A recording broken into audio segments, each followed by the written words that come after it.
एक घने जंगल में ढेरों जानवर रहा करते थे और उस जंगल का राजा एक शेर था। शेर जानवरों का शिकार करके उन्हें खा जाता था और इस तरह से वह अपना पेट भरा करता था। एक दिन शेर ने सोचा कि वह उस जंगल का राजा है तो फिर वह क्यों इतने लोगों का पीछा करते हुए उनका शिकार करता है। उसे तो सबको आदेश देकर अपने लिए खाना मंगवाना चाहिए। इस वजह से शेर ने जंगल में ऐलान कर दिया कि वह अगले दिन जानवरों को एक नया नियम बताएगा। यह सुनते ही जंगल के सारे जानवर सोचने लगे कि वह नियम क्या हो सकता है। अगले दिन सब एक जगह इकट्ठा हुए। फिर शेर ने वहां आया। शेर ने अपना आदेश सुनाया।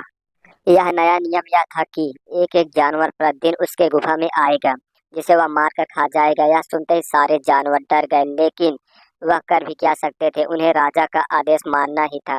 राजा ने हिरण को अपना सेवक बनाया और उससे कहा कि वह हर दिन एक जानवर उसके पास लेकर आएगा। हिरण शेर से बहुत डरता था, इसलिए वह तभी आवाज में शेर से कहा, जी हाँ राजा, मैं रोज आपके लिए एक जानवर लेकर आऊंगा। शेर ने कहा अनुसार हिरण जानवर को शेर के पास ले जाता है और उनको मार कर खा जाता था। ऐसा कई दिनों तक चलता रहा और जंगल के जानवर इस वजह से परेशान थे। एक दिन अचानक जंगल में खूब बारिश हुई। बारिश की वजह से जंगल के सारे जानवर अपनी अपनी जगह पर छुपे हुए, लेकिन शेर बारिश का मजा लेना चाहता था। वह पूरी बारिश में दिन भर घूमता रहा और बारिश बंद होते ही वह अपनी गुफा में चला गया। अगले दिन जैसे ही उसकी नींद खुली तो उसका तबीयत खराब था। उसे सर्दी और खांसी हो चुका था। वह दिन भर खांस रहा था। तभी हिरन उसके पास आया और उससे बोला, राजा, आज मैं आपके खाने के लिए किस जानवर को लेकर आऊं।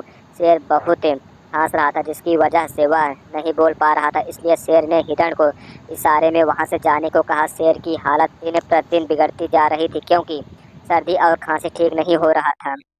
वह भूखा रहने लगा। तभी जानवरों ने शेर को तकलीफ में देखकर उसकी सहायता करने के बारे में सोचा। जंगल के सारे जानवर मिलकर अच्छे से अच्छा जड़ी बूटी इकट्ठा करने लगे और फिर उसका काढ़ा बनाया।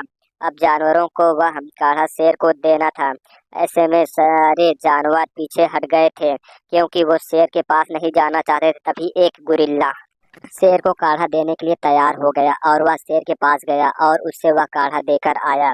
तबीयत ज़्यादा खराब हो जाने की वजह शेर ने वह काढ़ा पीने को सोचा। काढ़ा पीने के अगले दिन ही शेर का सर्दी और खांसी ठीक हो चुकी थी। अब वह भूखा था और उसे खाने की जरूरत भी थी। इस वजह से वह अपनी गुफा से बाहर निकला। तब उसने देखा कि एक हिरण घास चर रहा था। तब उसने हिरण का शिकार करने का सोचा। वह उसे हिरण के नजदीक गया और घास खाने का नाटक करने लगा। हिरण ने देखा कि शेर हम घास खा रहा था।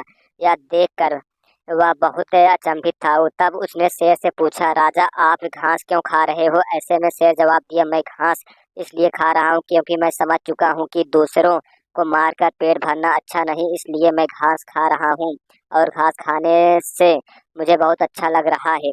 अब से मैं किसी भी जानवर को शिकार नहीं करूंगा। शेर की इन बातों पर वह हिरण विश्वास करने लगा और वह शेर के नजदीक जा पहुंचा। मौका देखकर शेर ने तुरंत हिरण को धर दबोचा और उसे मारकर खा गया। फिर से शेर जंगल के जानवरों का शिकार करने लगा और उसका आतंक बढ़ गया। जंगल के बाकी जानवरों को समझ में आ गया था कि उनको शेर का जान नहीं बचाना चाहिए था क्योंकि वह अपनी फितरत कभी नहीं बदलने वाला। इस कहानी से हमें यह सीख मिलती है कि लोग अपनी फितरत कभी नहीं बदलते, इसलिए हमें लोगों को परख कर उन पर भरोसा करना चाहिए।